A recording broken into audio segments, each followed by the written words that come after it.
شروع اللہ کا نام لے کر جو بڑا مہربان نہایت رحم والا ہے۔ سچ مچ ہونے والی، وہ سچ مچ ہونے والی کیا ہے؟ اور تم کو کیا معلوم ہے کہ وہ سچ مچ ہونے والی کیا ہے؟ وہی کھڑکھڑانے والی جس کو سمود اور عاد دونوں نے جھٹلایا۔ سو سمود تو زبردست زلزلے سے ہلاک کر دیے گئے، رہے عاد تو ان کو نہایت زوردار آندھی سے تباہ کر دیا گیا۔ اللہ نے اس کو 7 رات اور 8 دن ان پر چلائے رکھا۔ تو اے مخاطب، تو ان لوگوں کو اس میں اس طرح گرے ہوئے دیکھتا جیسے کھجوروں کے کھوکھلے تنے، پھر کیا تو ان میں سے کسی کو بھی باقی دیکھتا ہے؟ اور فرعون اور جو لوگ اس سے پہلے تھے اور وہ جو الٹی ہوئی بستیوں والے تھے، سب گناہ کے کام کرتے تھے، سو انہوں نے اپنے پروردگار کے پیغمبر کی نافرمانی کی تو اللہ نے بھی ان کو بڑا سخت پکڑا۔ جب پانی طغیانی پر آیا تو ہم نے تم لوگوں کو کشتی میں سوار کر لیا تاکہ اس کو تمہارے لیے یادگار بنائیں اور یاد رکھنے والے کان اسے یاد رکھیں۔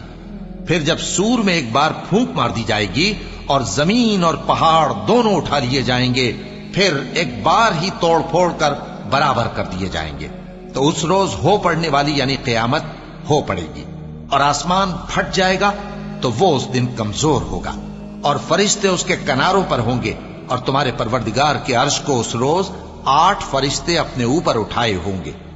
اس روز تم لوگ سب پیش کیے جاؤ گے اس طرح کہ تمہاری کوئی پوشیدہ بات چھپی نہ رہے گی۔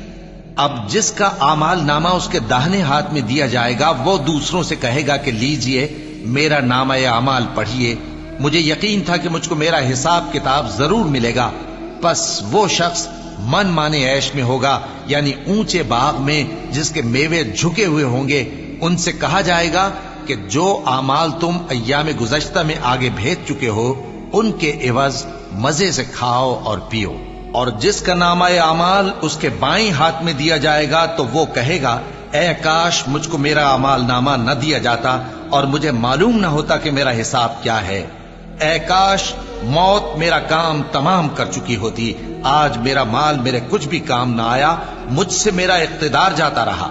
حکم ہوگا کہ اسے پکڑ لو، اب اسے طوق پہنا دو، پھر دوزخ کی آگ میں اسے جھونک دو، پھر زنجیر سے جس کی لمبائی 70 گز ہے جکڑ دو۔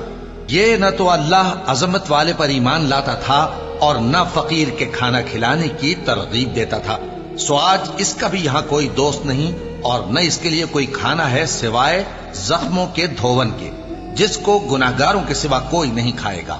سو میں ان چیزوں کی قسم کھاتا ہوں جو تم کو نظر آتی ہیں اور ان کی جو تمہیں نظر نہیں آتی، کہ یہ قرآن ایک معزز فرشتے کا پہنچایا ہوا کلام ہے، اور یہ کسی شاعر کا کلام نہیں، مگر تم لوگ بہت ہی کم ایمان لاتے ہو، اور نہ کسی کاہن کا قول ہے، لیکن تم لوگ بہت ہی کم غور و فکر کرتے ہو۔